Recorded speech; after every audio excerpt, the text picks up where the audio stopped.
Good evening and welcome to episode 4 of Potions in Soho. My name is JP artist and explorer, and we're here at All Is Joy Studios. I'm here with my co-host, Alex Robson. Good evening. You're going to do most of the talking tonight. Am I? I don't know, these two are very talkative. I think so. I don't think I'll get a word in edgeways. Well, these two here. We have Alan Daly from Gerry's. Hiya. And we have Pleurat Shabani from Konik's Tail Vodka. And we've got a bottle on the table. We have indeed. I've got a Gerry's bag.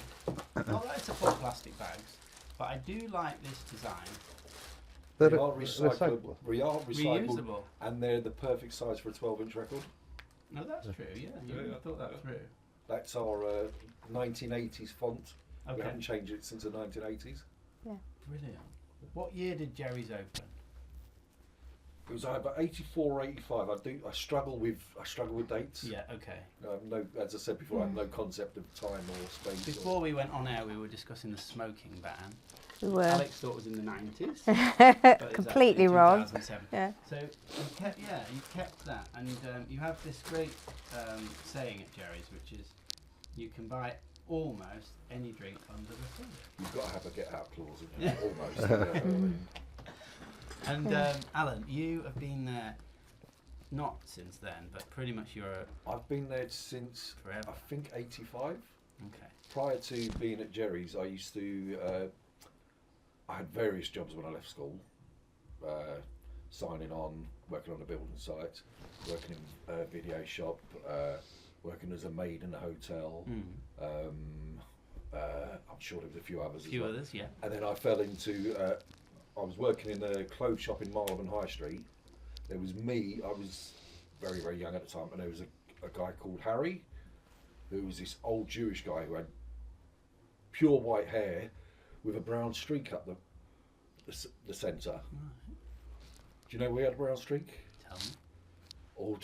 All day long smoking it. It was the nicotine thing. And I was working with him for 8-9 hours a day in this shop. We had no customers.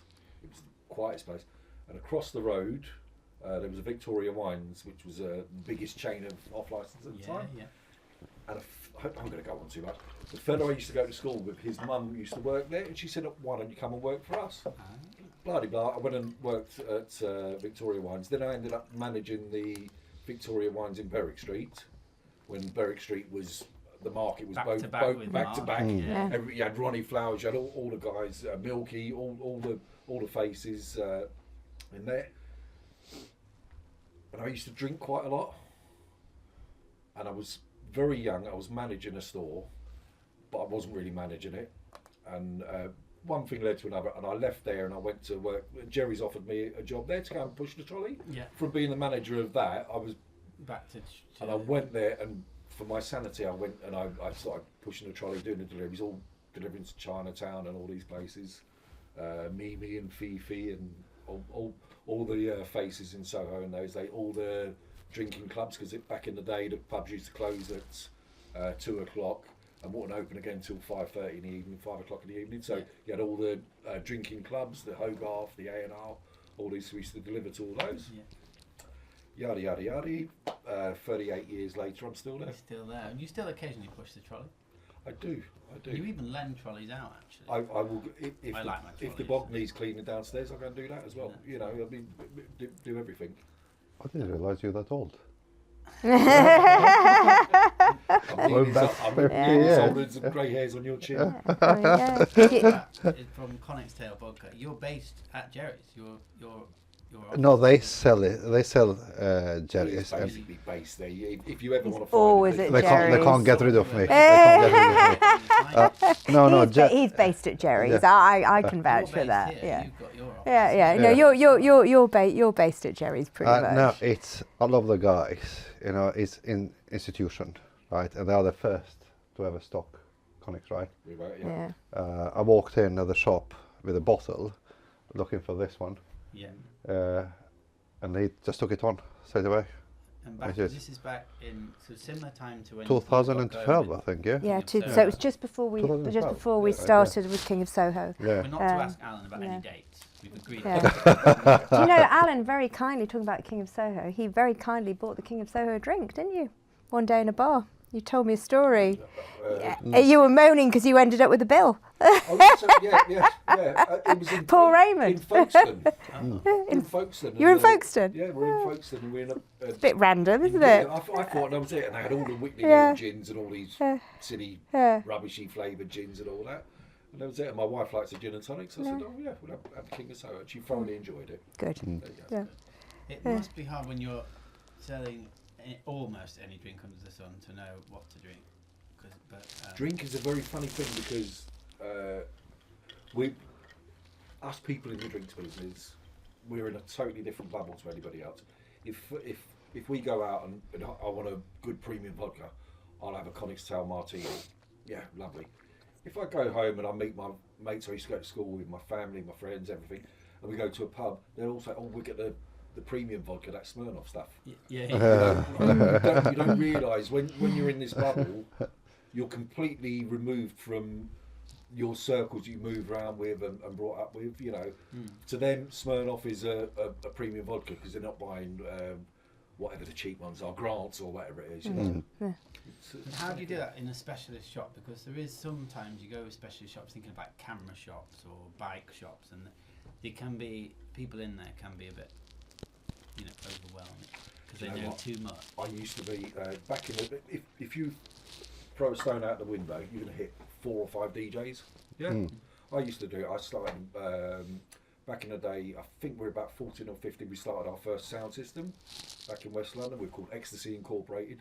This was long before rave culture or anything. I came up with the name Ecstasy. They just nicked it from me. And you would go to record shops, and they were so snooty. And you'd always notice if you went into a record shop. Unlike any other shop, the counter would be there. So when you got up and you were interacting with the people in the record shop, you had to go like that. Yeah. And they were on a bloody stage behind, looking down at you, and they treated you like that all the time. Whenever I worked in retail for years, I've always hated that. So anyone who comes in the shop, we might take the mick out of you a little bit. Yeah. We have been known to do You're that. good with banter, aren't you, in Gerry's? Yeah. But everyone's welcome, and that's a very Soho thing. So we don't. But it is like, just to explain to everybody, the shop is on Old Compton Street, and it's literally like a TARDIS. I mean, you wouldn't imagine. It goes back quite a way, and it's got so many treasures in there from a drinking perspective. They know their stuff as well. Oh yeah, 100%. So if you walk in for a recommendation, I mean, they're all tattooed and T-shirts and completely relaxed. No one else would hire. But everyone talks because, from a Konik sales perspective, working with top hotels, bars and restaurants, every bartender that recommends to their VIPs, to their regulars, they go to Gerry's. Forget the photos and Selfridges and everything else. Everyone says go to Gerry's. It is really the place to see. Yeah. You can tell by where they're based by looking at the phone number, because they've got a 7734 number. Okay. Which in Soho, that adds up to Gerrard Street. If you type it in, it's the Gerrard. Yeah, that's our Because that's where exchange. the exchange is on Gerrard Street. So old Soho companies like Il Camisa, which is opposite you, have the same start to their phone number. Little telecoms fact. But you haven't needed to change your logo because you do what you do and you do it really well, and it's one of those. But it's a wonderful shop to spend time. Did you ever get approached about opening a bar and things? You must have had time where people. Because we've got a big basement. The amount of times people said, "Oh, you should open a bar." Yeah. Do you know what? We do what we do. We do it quite well. Yeah. And I think that's fine. There's always people saying, "Oh, why don't you do this? Why don't you do that?" We did a masterclass. Oh, I think Pleurat hides in the basement, don't you? That's where I live. Right? That's where I live. On top of the boxes and pallets. We've done that a few times where people have come to us with new bands. So, Pizza Pilgrims, when they launched their limoncello, they made their own limoncello, an English limoncello. I think they were using spirit from Chase Distillery in Herefordshire. And when they were doing that, they wanted to launch it. So I said, well, no problem. So what they did was they came in our basement. In our basement, there's boxes everywhere. So what we would do, we'd level all the boxes off, so that all people come and sit in the boxes. We'd go to Camisa, she would do some meat and cheese platters, put them out there. We'd have fridges at the back, we'd put cold beers in the fridge.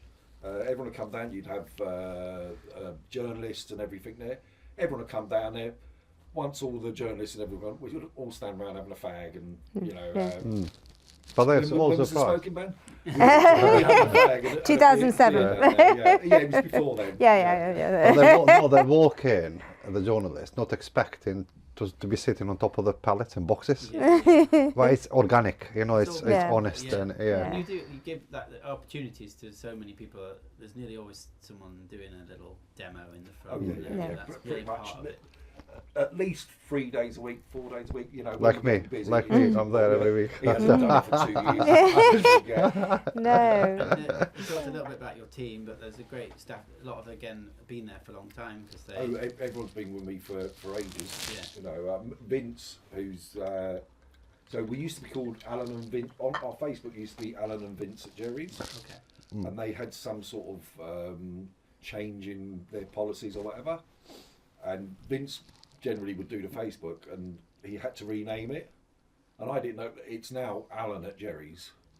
He got rid of Vince because for some reason he couldn't put it on it. Yeah. Because we. You forgot the passport, I think. Oh, we've done I mean, he got locked out of the account. Okay. Easily done. With that, on Facebook, we had quite a few followers, and then they changed us over to a business page. Yeah. So it used to be Gerry's. So we didn't like that, so we changed it to Alan and Vince because we like the interaction with them. You know. Yeah, makes sense. Tell us a bit about your the website side of it. You get website's okay. I think unless you're going to invest lots of money in the website, I mean it ticks over. It pays its way. Could always do a bit better, but you can't compete with the likes of Amazon and things like that. You know, lots of people will buy off our website because they trust us. You know, but then not everybody knows us. Not everybody knows. You also buy. I mean, I got things like this. There's a martini melody. Right? Okay. Or if you ever see any of his when he does his masterclass, he's a demon masterclass. if he's not in the shop, he's in this hotel, that hotel. He sets up the martini glasses, and with the lemon rind, he plays it like a musical. It's exactly what you did. Yeah. Different tones of like when martini hits you, you know, the lemon, the vermouth, the vodka, every sip you take is a different journey. So, so talking about journeys, how did you get into this journey, Pleurat? You're going to tell us all. Oh, sit back. How long have we got? All night. No, I came from Croatia, so you all remember Yugoslavia, right? I'm a war refugee, so I came as a war refugee here. September 94. One-way ticket to London. I just wanted to get out of the country. You know, when you're 5 years in the war, I grew older, but I did nothing with my life. And I just wanted to get out of the country. All I knew about London was Piccadilly Circus. Yeah. And you know the bright lights? Yeah. Because living in a communist country, you're not allowed bright lights. You know, advertising, you're not allowed anything, right? Now, as a teenager, my biggest dream more than anything was to have a pair of jeans. My biggest dream more than anything was to have a pair of trainers. Hence why you see me with trainers every day. Right? My biggest dream more than anything was to try McDonald's, right? Because we never had McDonald's or have a pair of Ray-Bans. So I couldn't speak a word of English. I write 400 German marks in my pocket, one-way ticket to London. I write Heathrow. And it took me 4 hours to work out how do I get from Heathrow to Piccadilly Circus. Never seen an underground in my life, right? Never seen an escalator in my life. Eventually I come outside Piccadilly Circus, completely lost, right? Because the center of town, back in communist countries, I mean the center is like a city, massive, right? They like to project themselves, you know, how big and powerful we are and everything, all bollocks. So I'm standing outside Ango Steakhouse in opposite Trocadero, where Trocadero used to be, right? Now, back in the day, there was no social media, there's no advertising, all we had is loot, right? the newspaper. Yeah, yellow, printed on That's yellow, it, wasn't yeah. it? That's right. So I'm standing outside Trocadero opposite Angus Steakhouse, and used to be TGI Fridays next door to it. Yeah. So I'm looking at Angus Steakhouse, there's a sign on the window saying vacancy. And I didn't know what vacancy meant, because vacancy back home means it's room to rent. Because it's brilliant. Right, Let's go and yeah. talk to these guys. I'll walk in, the people are eating in the restaurant. I'm thinking to myself, do this thing? Right? So this guy comes to me, goes, can I help you? And I point at the sign on the window. I go, vacancy. He looks at me, goes, experience. I'm going to go, what experience do I need to sleep? I go to the guy, yes, of course, I've plenty of experience. Can sleep all day. So he asked me to come back 7 o'clock in the morning the next day. So I walk from there, and I walk to opposite or across Piccadilly Circus, Le Méridien Hotel used to be. Yeah. Now it's the Dilly, called the Dilly. It is, yeah. So I walk in, spend all my money, hotel room, one night, 400 German marks in my pocket, that's all I had. Yeah, yeah. So I go downstairs to pay for my bill, the guy goes 250. I go, yeah, brilliant. I take the money, start counting the money, 100, 200, 250. And I want to leave. The guy looks at me, he goes, oh, excuse me, he said, what's this? I said, 250, okay, I can go. What I'm trying to do, I'm trying to pay the local currency in Croatia. 250 kunas worth zero. So I had to pay the bill, 250 pounds, all my money gone, 14 pounds in my pocket, 2 packets of cigarettes. I went outside. I'm thinking to myself, what the fuck have I done? Right? Even if I want to go back home, I haven't got any money. Yeah, yeah. I go, all I got is this guy, Angus Steakhouse, telling me, come at 7 o'clock in the morning. So I rock up at 7 o'clock in the morning. He's waiting for me with a pile of clothes, checked top and bottom, Yeah, right? yeah. I'm looking around, all the waiters are dressed, smartly dressed, Yeah. waistcoat, tie, white shirt, black trousers. Thinking to myself, this is pajamas, prison, what is this? Right? And I go to the guy, this is okay. I said, what are these? This pair of rubber gloves sitting on top. He goes, come here, I'll show you what are these. Takes me downstairs, gives me a mop and a bucket. Clean the toilets, motherfucker. Oh. That was my first job. Oh. I did that for 6 months, then I had to find a second job, because bear in mind, back home everything was burnt to smithereens Yeah, Yeah. from the bombing. Yeah. Second job, Soho House, 40 Greek Street. The original Soho. So original. And I you got opened, that job within 6 months of being in within the 6 UK? months. Okay. Cleaning toilets, right? So I keep saying I opened the So Soho what House. Started cleaning We're in toilets. 95 now, so Now I'll be in beginning of 96. 96. Yeah, so it beginning of opened 96. in 95. Right? Yeah, 96, yeah. Just been over. That's end of 95. So I keep saying I opened the Soho House with Nick Jones, which I didn't, right? Nick, Pierre and all those. The Pierre came later, right? Yeah. He was a good guy. Yeah. I like Pierre is Pierre. in US now. He went Yeah. to Yeah. America, didn't he? America, yeah. So- Vanessa, Yeah, some yeah. of them are still there. Yeah. So cleaning toilets.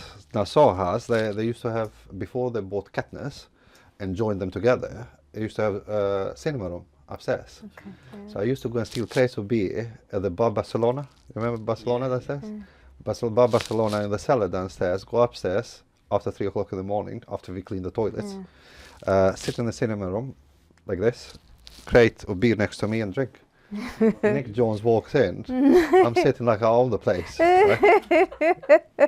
He looks at me and goes, you, fuck off. And I go, boss man, they give me a chance, right? So I open a beer, his beer. Open a beer, I give him a beer. He said, "What's wrong with me?" So then lost the job, lost the Angus Steakhouse job, I lost the room where I used to live. Every step I was taking, it felt like the ground beneath me was caving in. So I kept going deeper and deeper and deeper into shit, right? You know, when you're rejected by everything and everyone, it's very hard, right? So I ended up homeless in London. So I used to be homeless, walking up and down the streets for a long period of time. That beer almost cost it my life. Nick Jones was the person that I hated with passion. But at the same time, Nick Jones was the person that brought me back to wanting to live again, right? And I said, you know what? I was given a chance to go back home many times, and I said, I'm not going to let London beat me. And I came back. I used to live in Swiss Cottage at the bus stop. So I went to charity shop, bought a shirt at Oxfam, bought a shirt, pair of trousers, pair of shoes, walked all the way from Swiss Cottage back to Atlantic Bar, where the Atlantic Bar used to be. I walk in, asked to speak to a manager. I've not had a shower for 6 months. Nice Chanel smell, right? Walk inside, ask for a job, to be given a job as a bar back. So bar back, bartender, then I started the spirit industry. Got it. What an amazing story. Yeah. I mean, I can talk I all did day. say keep it light. Where's the bottle? That's in the bottle. Well, should we have a look at what's in the bottle? We should. Should we do Yeah. that? Yeah. Because this is your life's work, really, isn't it? It is. It started in my Yeah. kitchen, so it's very different to every other commercial produced brands. I want it. It's not better. It's different. So it's a blend of 3 grains. The dominant grain is spelt, which is that nutty, earthy. It's the posh grain, right? Yeah. Yeah. The expensive one. Yeah. It's got What that. nobody else uses. Yeah, exactly. It's an ancient grain. It's an spelt. ancient grain. Yeah. And it gives that beautiful presence to it, that nutty, earthy, and smokiness to it, and it's got big personality. But the single grain, to me, it doesn't give enough the finish and then long-lasting finish that I wanted to achieve with it. So I had to bring in the rye and early winter wheat just to give that the filler and the wrapper. The So- rye and the Early winter wheat. Sorry, it's my accent. early winter. Say it. Bloody foreigner. Yeah, I know. Just to give, so 95% is spelt, 5% year on year, everything, that 5% changes. Yeah. Okay. Depends on sweetness and the oiliness and the spice that I get. So I try and balance them off. And it's made in. It's Poland, Polish, yeah. Yeah. Polish, which is the country of the origin, the country, country of the the Continuous. birth. Yeah. Is it continuous still? Continuous still, Yeah. once distilled, only make 4,000 bottles a batch, so it's small, tiny production. Just to retain the flavors, because anyone that tells you it's 5 times distilled, 10 times distilled, it's all marketing. Yeah. He says, you always can says, only what distill happened? so What many happened times. to? I do have a thing, and I've been saying it for Yeah. years.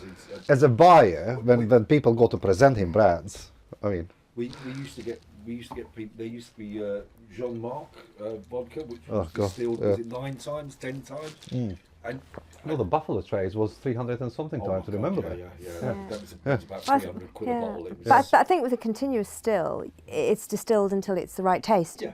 I mean, it's as simple as that. It's distilled until you reach the smoothness and the taste that you want your vodka to Yeah. be. I would always say to people would come Yeah. in and say, "Oh, my vodka's been distilled 5 times." I say, "What was wrong with it the first time?" Yeah. Because it's the same as whiskey and vodka, because they're all the same. You know, They are all They- the same, they yeah. all start off the same. And there's no. It's just to add to that. When I do the master classes, and I do with best bars, best hotels, the sommeliers, the bar managers, the GMs, and everyone, and I say, can you, any one of you, tell me the difference between gin, vodka, and whiskey, right? I go, of course, there's a difference. Okay, tell me, right? To put everyone out of the misery, I go, fuck all difference, zero, right? Because everything is vodka. Whiskey is aged vodka. You put it in a barrel. By law, you have to age it for 3 years. You call it whiskey. Well, Gin, right? I'm going to disagree with you on this. No, wait. Gin, you take the vodka, you put the. Okay, let's go back to whiskey. because I think the thing is, I think everything starts with neutral grain spirit. I think Let me take you 4 steps behind. Okay. Give me a second. Okay. Because I have the. Talk over it, what's wrong with it? Because I have the same argument. I love Alex.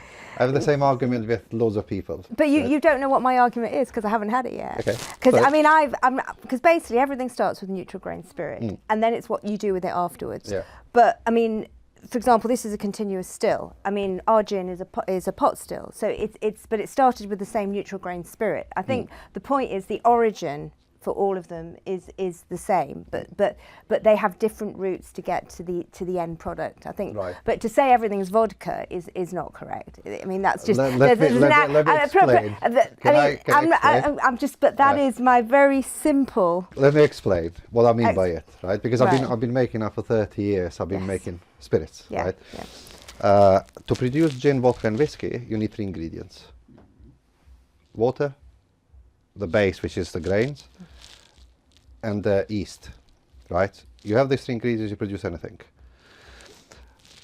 Whiskey, we call this white dog. So you take this, you put it in a barrel, you age it for 3 years, you call it whiskey. You take this at 92 to 96% neutral grain spirit. Neutral grain right? spirit. Which, yes, you're correct. Yeah. 96%, you put the botanicals in, it becomes gin, right? So in essence, the basic, everything is the same. those 3 ingredients, to produce whiskey, gin, and vodka, you need those 3 ingredients. Tequila, take the grains out, put the agave plant in, you make tequila. So Take even that's agave from plant. neutral. I mean, everything comes from this. I mean, everything comes from neutral grain spirit. But I mean, it's obviously very. I mean, it's strong strength. But I think the thing about vodka is, I mean, there's a purity to vodka. I think that's what we're trying to say here, because vodka is you take that neutral grain spirit and you then, with the continuous still, you distill it until it reaches the flavors. So you're actually taking the flavors of the grain. Whereas with the other spirits that we've mentioned, I mean, gin's obviously it's what I know about, and I know a little bit about vodka now. I've got a vodka, but obviously, you know, I mean, gin was where I started. But with gin, you've got the botanicals there, so it changes the nature of the spirit, and you're adding to it. So, but with a vodka, it is everything. It's everything is to do with the grain, or I mean, some people use potato. I mean, it depends how you get to your neutral grain spirit. But it's all about the flavour and getting to that point where it actually is something that you want to drink. And I think that's why it's a continuous still, isn't it? Vodka's the hardest one. Yeah. You've got nowhere to hide. You can't hide it. It's very. It's. That's why I said. That's why I said there's a purity to vodka. You can't hide from the flavour of your base, and I think it's as simple as that. These are the 2 different production processes, right? Which is the continuous column distillation, and the copper pot distillation, right? Or steel pot. Copper pot. Steel pot as well. I mean, we make our gin in a steel pot.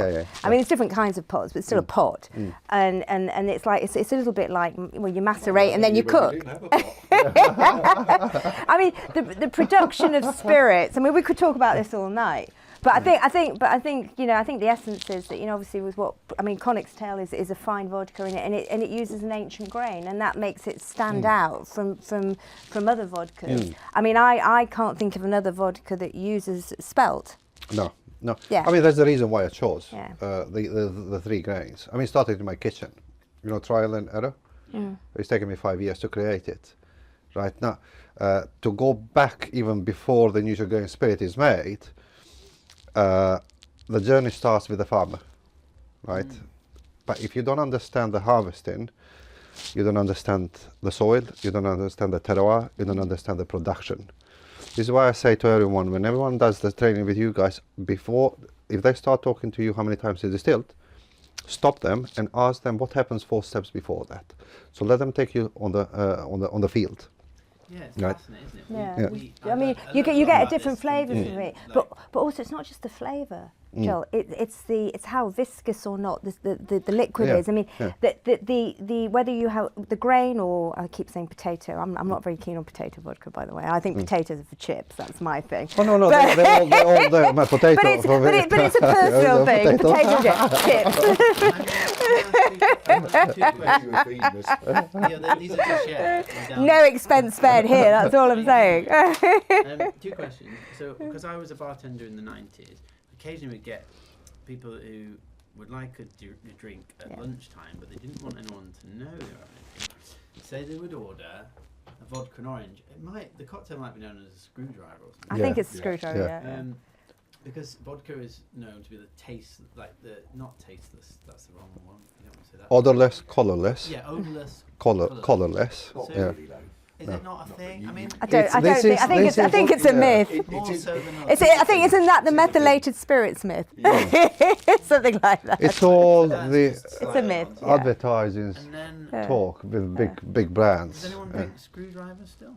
Well, wasn't that no? It was Sex on the Beach that was in the top 10, wasn't it, of cocktails? Talk about trends, and last year's top 10 cocktails come up on the show now and again. But yeah, there's probably a couple of vodka ones. There was a few vodka. There was the espresso martini. That was one of the top 10. For me, the classics never die, right? When I started this, I wanted this to be appreciated in a martini, right? For 2 reasons, right? Because it's martini is like open, it's naked, you can't hide. Like you said, you know, with vodka you can't hide. You're exposed, right? So martinis are making a massive comeback. Yes, right? that came We up were in- talking. Yeah, in Yeah. that came up last episode, week, Yeah. didn't it? Yeah. There's so Yeah. many Because people variations. want more the purity side of it. You want that cleanliness, elegance to it. Because martini, I mean, I work with Konik, which is one of the best bar in the world. Duke's, you know, all the top places. The clientele that go there, it's even. I mean, I'm a martini drinker, right? You're a martini drinker as well. When you go to Duke's, right? I am, but I'll have a martini in certain places. Yeah. I won't have it standing Yeah, around always. chatting. Yeah, I'll, yeah. I'll have it in somewhere where I can sit down, relax, a few wafers, some water, you know, sit and enjoy it, because it's not a drink to be rushed. No, wait, it's exactly that. Savour. Hence why it's making a It's comeback. martini. I'm a martini, but also I like if it's Champagne. vodka, and I like champagne. I like both. Yeah. You know I like Yeah, champagne. yeah, Champagne on your bag. It is champagne, yes. Bottle of champagne And pastis. and a What bottle of brand is wine. it? Well, the wine. Brand, do we know? Oh, Is it's it just generic? Generic brand. Yeah. Generic brand. Okay, generic brand. So no, martinis are making a huge comeback because martini, I always say it's sexy, it's sophisticated, it's elegant, it's everything you want to project about yourself. James Bond's drink. I must admit, I do like with vodka. I like a dirty martini. Yeah. That's my thing. I Yeah. do, and Standard. Dirty talk. I just love a That's good you could dirty hide there, I martini. suppose. You could hide Yeah. with the brine. But what I've It's too discovered. salty. Yeah, but for me. what I've discovered though when I have a vodka martini is it exposes if the vermouth isn't quite up to scratch. Vermouth. The vermouth. What are you doing with vermouth in your martini? Well, you've got to swivel it round the outside of the glass. Quick swivel and you chuck it out. Yeah, that's it. Isn't that the way they make it in Duke's? Yeah. Yeah, because I went to. We were just talking about this. I mean, I went to before I started. King of Soho. I actually went to a masterclass at Duke's, a martini masterclass, Very nice. and it was very nice. And that was one of the things they showed us. You ice the glass, and you literally just swivel the vermouth around the glass, tip the remainder out, That's and what I then was put taught, your yeah. ice spirits in.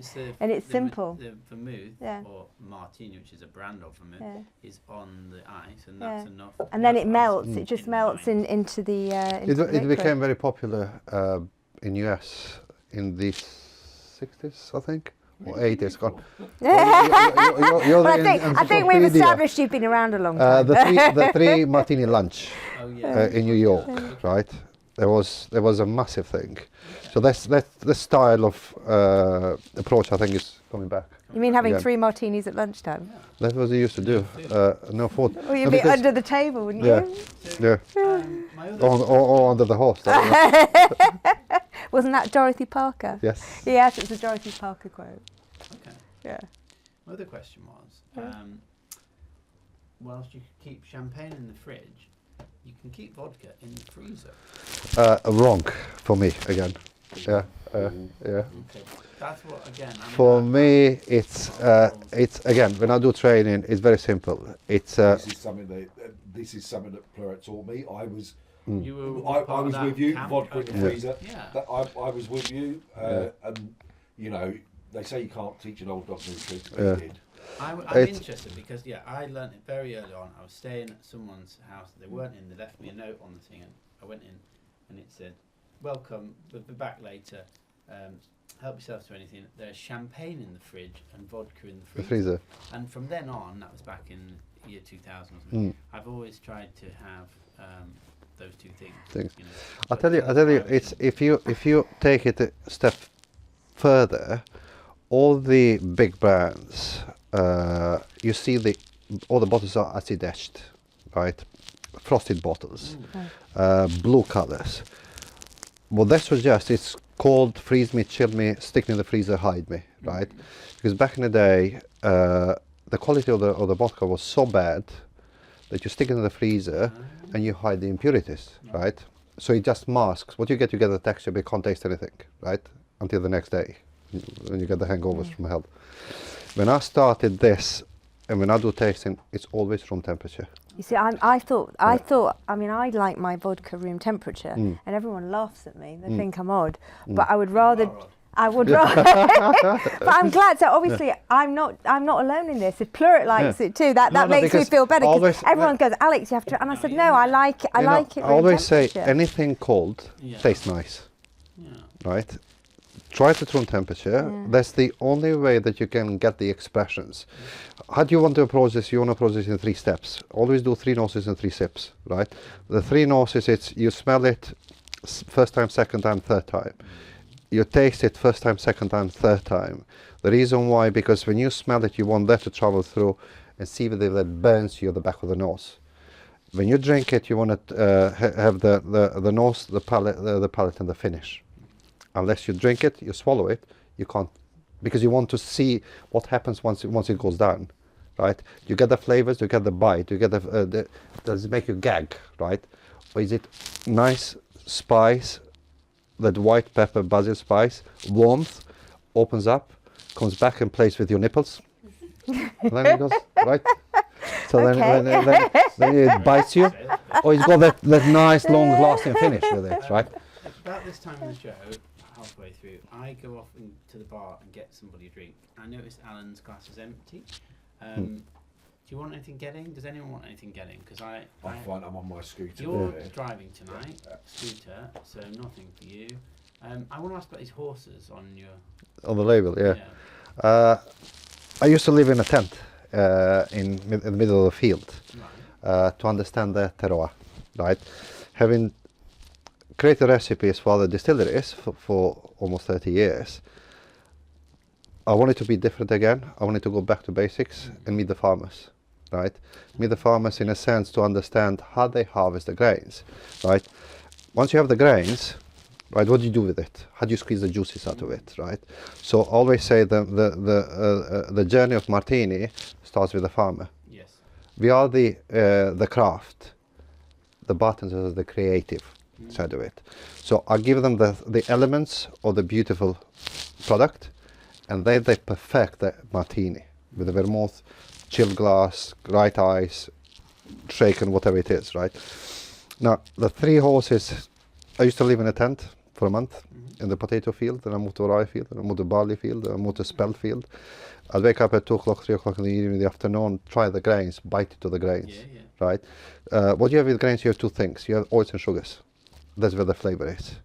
If you don't understand the oils and sugars, you don't understand the terroir, you don't understand the production. So, having lived in a tent, farmers introduced me to this forest, Bielowieża forest, which is it's been around for 9,500 years. It's the last primeval forest in Europe. Half of the forest is in Poland, the other half is in Belarus. So they go, Pleurat, you should go into the forest and see the Konik. I went spring, summer, autumn, winter, and I didn't see one. Now, Konik in Polish are small horses, small ponies. Yeah. A year later, I go back to the same farm and I go, listen, hang on a second, do they fucking exist? Because I didn't see one for a year, right? He just wanted to get rid of me because I used to live in a tent in the backyard, right? So they made me stay with them that evening. 3 o'clock in the morning, him, his son, or the farmer, and his son, and 4 other farmers come and knock on the door. He goes, Pleurat, off to the forest. I go, where are you going to go? It's dark, can't see shit. You can't drive in the forest, you have to walk in the forest, right? So as we walk in 3:30 in the morning, I can hear something rustling in the forest. And I go to myself, are we coming to see the Konik? Right? And go, no, it's bison. I mean, I could smell the bison. It's incredible, right? And I go, bison, me, the wild bison in the forest, I'm fucking hiding behind the tree, right? And I'm shitting myself. So he goes, no, keep walking. After 4:30 in the morning, the most beautiful creatures I've ever seen in my life, 3 little ponies. So they are wild ponies. So the reason why they wanted me to go to the forest, there's a story going back, and why I named this Konik tale. It's an old saying in that region, the Konik is the primeval spirit of the forest. If you see one, it's a good sign for the harvesting of the grains, for making a good vodka. Every year, before we harvest the grains, there's 10 farmers that I've been for 11 years, working with them, 2 bottles each, 3 o'clock in the morning, we fuck off to the forest. We not start the harvesting of the grains until we see the Konik. By 8 o'clock in the morning, you finish 2 bottles, all of us finish 2 bottles each. But at this stage, you're hobbling. At this stage, you see the Koniks flying everywhere. Yeah. Okay. So that's the story why. And 3 Koniks are representing one of the each of the grains. Okay, I'll be back with your drink. So you're on the beer still? I am on the beer, but I'm still. I'll have a top up and me water, Alex, if you don't Do you want mind. some I'm water? okay. I'm okay for now. Would you ice me as well? Yeah, Nice as well. I can do that. Right, coming back with Let me get. We Did you talk want some about spark? him when he's gone. Oh, absolutely. This is the bit when he leaves me in charge. Let me get you some water. Is fizzy okay? No. No. No, fizzy water. It'll be flat by the time I put the ice in it. Everything's, This- remember, it's the, let me just get the ice. See? Got everything here, haven't we? You thought this trolley was just for I told you show. you can go for a beer. There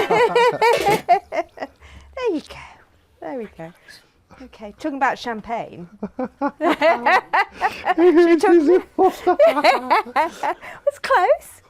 I mean, you're on your scooter. I mean, I would offer you something a little bit more intoxicating. Talking about champagne, what's our favourite champagne at the moment? Something that hugs you. I really like Deutz. What's that? I haven't tried that. It's a very old house. It's Queen Victoria's. Queen Victoria's favourite Favourite champagne. champagne. Oh, right, okay. Back in the 1950s, Yeah. it was one of the top-selling champagnes in London. Okay. They also, Deutz also either own or owned by, I'm not sure which way around it is, the Louis Rodra. People make Louis this stuff. Roger. Yeah, okay. So yeah. the stable is very good. She knows Okay. very good her champagnes. I When we met, she was drinking Krug. was drinking Krug, yes. Thank you. Thank you. you. I was drinking Alex, Krug you when I can't see first the did. water with the blue cap. We've got blue. We've got some. You're still just we so found them. fussy. I'll drink your one. You can have the fizzy one. There you go. I'll drink your one. I'm demoing Alex's keep cup. Oh yeah, We did because last week's we episode. had we were talking about keep cups last week because obviously we don't want to be using paper cups. But we also, a lot of bartenders drink out of these things, don't they? They do, yeah. They do. That's the thing. That's the bottle opener. Yeah. That's the drinking glass. Yeah, That's everything. everything. Various Yeah. stuff. So we've talked lots about actual drinks. We should talk about where to drink because we try and cover on potions of Soho. We try and cover what and where to drink in Soho, broadly speaking. We sometimes do a bit of trends, but where are you drinking at the moment, you two? Apart from in all this joy in our little bar. Fun drink, great cocktails, amazing hospitality. I would say the Arts Theatre Club. That's where Yeah. I go. The Arts Yeah. Club. Oh, The Theatre Arts Club. Theatre Yeah. Club. On, Three doors down from Ronnie Scott's in Yeah. the basement. It's Yeah. Fifth Street. Yeah. Fifth Street, that's it. Allegedly, it's the oldest surviving cocktail bar in Soho. Yeah. Yeah, I mean, I mean, it's got some serious history there. I like it there. The drinks are amazing. The guy who creates the drinks, his palate is second to none, Yeah. as far as I'm concerned. The only problem is, as I'm getting a little bit older yeah, and less wise, it gets very noisy in there. noisy. So I'm okay early evening when it's a little bit quiet. When the DJ kicks in, I'm sort of... 9 o'clock. They've Around. got a Yeah. 3 AM license or something down there, I think. yeah, they have it. Think so, yeah. Me and my wife, we've seen these things come up on telly where they're now doing discos for people of my age. You go at 3 o'clock in the afternoon and you're in bed by 9 o'clock in the evening. And me and my wife Is that looking at it right? Thinking, oh, that sounds good. I mean, years ago when I used to, when I was 16, 17, we used to, because I lived in Paddington, brought up Yeah. in London, we'd come up to Soho. There was always really good record shops here, and we'd come up and there was 2 clubs we would go to. We would go to in Mead Street. We would go to Gossips or Billy's, whatever you call it. We used to go there, and we used to go to 100 Club on a Saturday because the clubs used to start at 12 o'clock in the afternoon and finish at 3.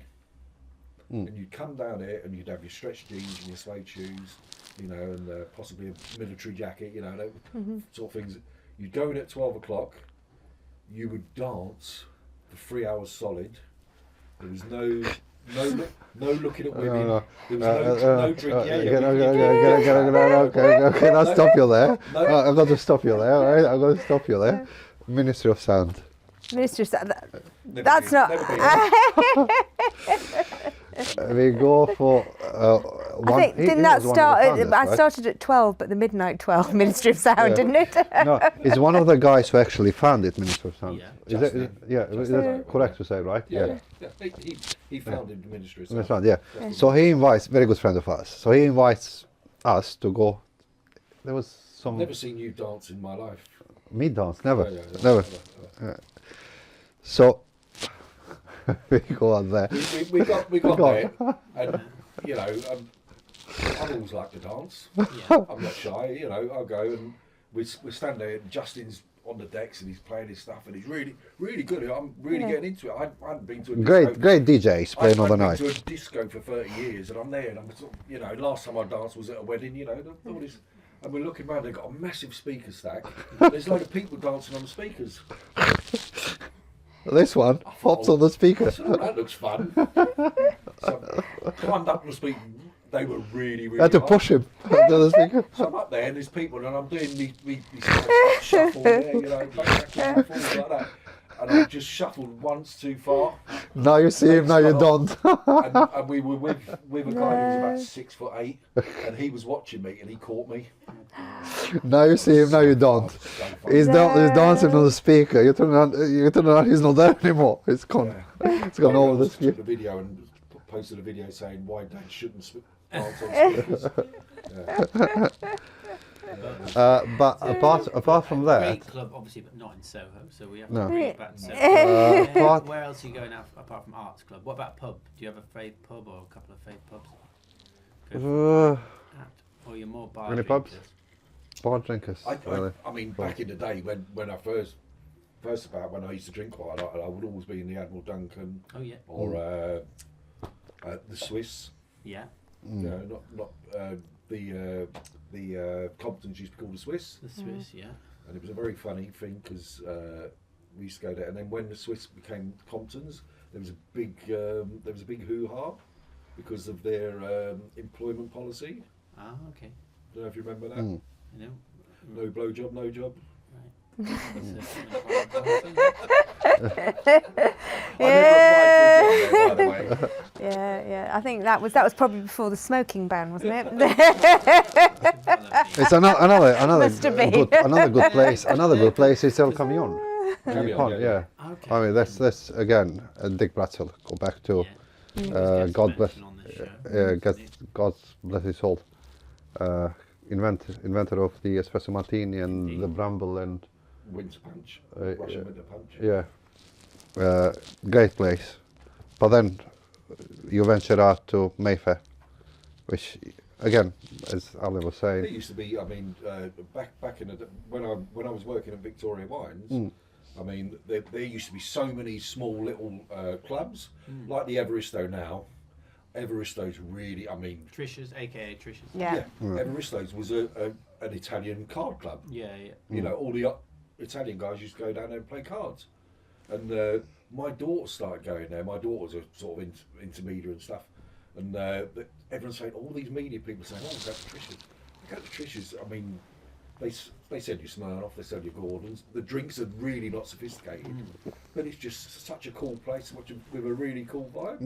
And you know, there used to be a club called the Hogarth Club, which was in Darby Street, and opposite where Black Market Records used to be, which I'm sure you probably remember. Yeah. There, and you used to get to the Hogarth Club.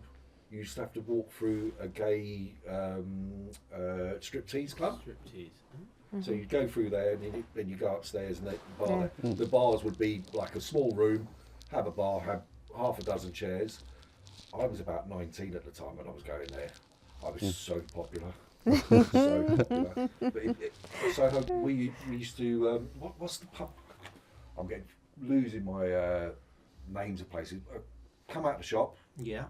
On the right hand side, the pub on the corner of Farnham Street or whatever it's called. What's it? the old bar The Wellington. used to. Oh, the Wellington. The Oh, Wellington. Yeah, the Wellington. I never remember. Years ago, we used to.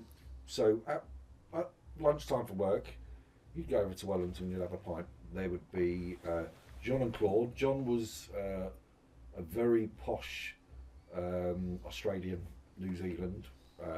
His boyfriend was Claude. You had Ash, who was a former Iranian tennis champion, who was about 75, something like that. We had a guy who looked like two Bob Hoskins, big fella. You had a guy called Mark, who ran the sex shop on the corner, who used to have to go and have injections every week for his aggression.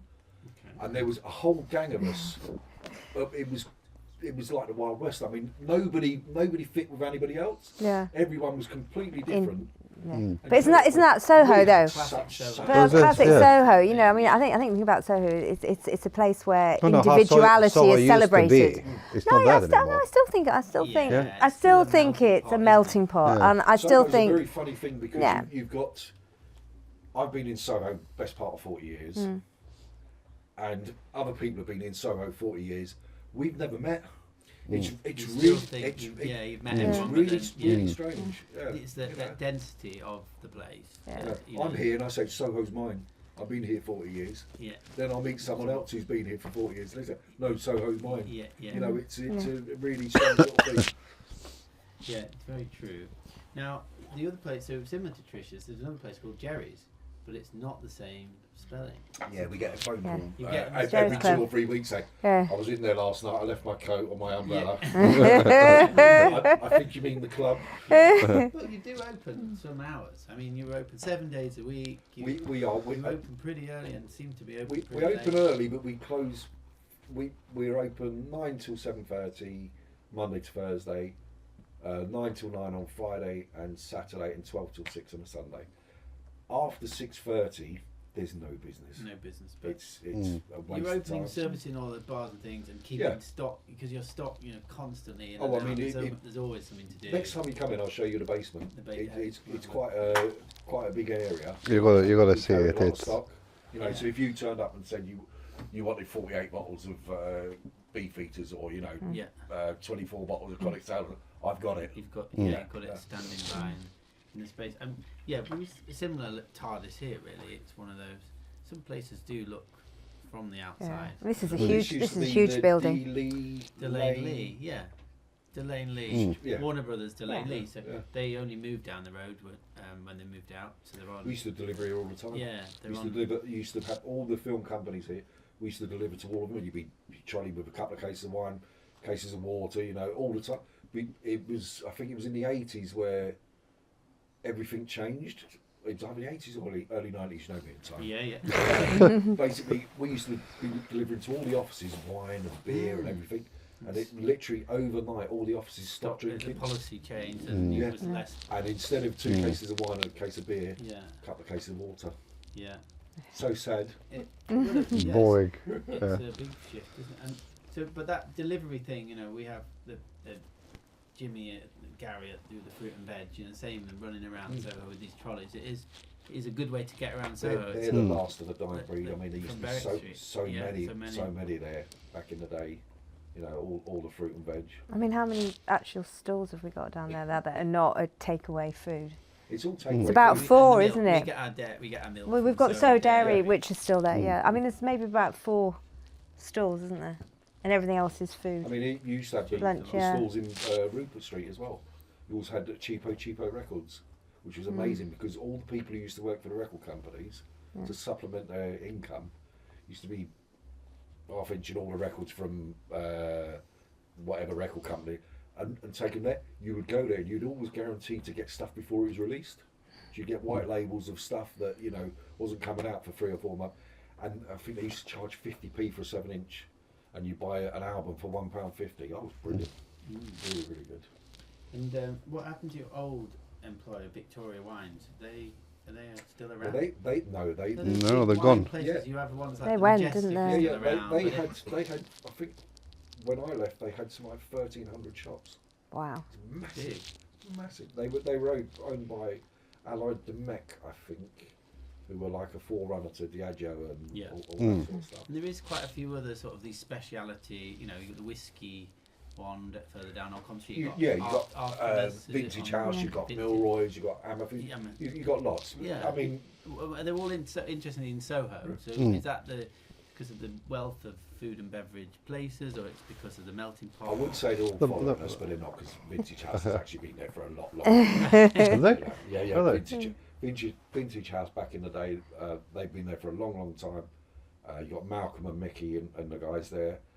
They used to have a shop in Kilburn. They used to have shops all different places. Now then they specialised in whiskies. Yeah. Well, the So we- Algerians were there as well. Yeah, Algerian. Yeah, And yeah. they would specialise in whiskey we wouldn't really touch the whiskey. Because they We would leave it for them. Yeah, We yeah. were specialists in vodka and liqueurs and stuff like and that. wines. Yeah. Yeah. And, I mean, back in the day, we used to import all our own wines from Hungary, from Yeah. Bulgaria, from France. You know, we'd have a container turn up in Old Compton Street and offload, you know, 6 pallets of wine that we chose from there. I mean, that's all changed now. I mean, you know, we made a conscious decision to move to the spirits. We still do good wines. I mean, if you come in, we'll recommend you a good wine. We don't have the biggest selection in the world, but if you want a bottle of wine for an occasion, a particular style, we've got it for you. Yeah. We don't have 25 different Chardonnays and 50 Cabernet Sauvignons where you don't know what you're doing. If you want a Cabernet Sauvignon, I'll say, yeah, that one's really good. You should drink that. You know, you don't want to be here for half an hour trying to decide, you know, all that. We also get celebrities in the shop as well, get you- signing. you Apart get- The film from me, Soho obviously. that we've showcased here a few times, that the Toulouse made, a little film. He comes by with the camera with Dan Aykroyd. Dan Aykroyd, because he was in the shop, wasn't we he? locked down Soho. Yeah. We actually locked down. And then we had, I have to get his name right now because I keep calling him the wrong. Kiefer, which is a made up name.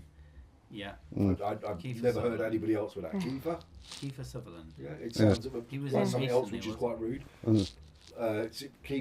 He was there last week. I haven't posted his video yet because I haven't got the stock. I'm getting the stock next week, so I'll post it. Yeah. We have Paul Feig, who's Serving customers. Yeah, we've had him in the shop, and we were there one Christmas, and the credit card machines went down. So Andy was there working with me, and I said, Andy, tell him your joke. He told me a really bad joke, so he told the joke. Didn't go down very well, so we were there. And then Paul Feig came in, and I gave him a bottle of rum and some glasses. And I said, "Oh, can you give all the customers a drink?" So he said, "Oh yeah." So Paul Feig, this big American director, producer, you know, top thing on Netflix. Beautifully dressed. Yeah. Sorted. Just going around giving everyone drops of rum. Brilliant. Yeah, such a nice fella. If you haven't been to Gerry's, you absolutely must go. And if you haven't tried a Konik's Tale, that's what you should buy, right? Yeah. We are coming to the end of our hour-long show, episode 4. Sad. But we've been very privileged to get. We get some some real info there, some real Yeah. detail. Yeah. Thank you for coming on. No, thank you for having us. Yeah. Thank you. It's been fun. Do we get to eat the crisps now? You have to ask Joel. he's in charge of the food side. I'm in charge of the beverages. Well. I can make it in sort of bartender style. I'll find a clean one of these. Here we are. There you go. I mean, bartenders have all become celebrities now. That's it. That's the thing. They're no longer just the fellow who makes your drinks. They're Mixologists as well. Yeah. No, don't call them mixologists. Do you know the difference between a bartender and a mixologist? Just like a good joke to end on. Yeah. Do you know the difference between a bartender and a mixologist? Go on, tell us. £10 an hour. Thanks very much to our guests tonight. We'll see you all next week. Thank you. It's been Potions of Soho. Yeah. Good night.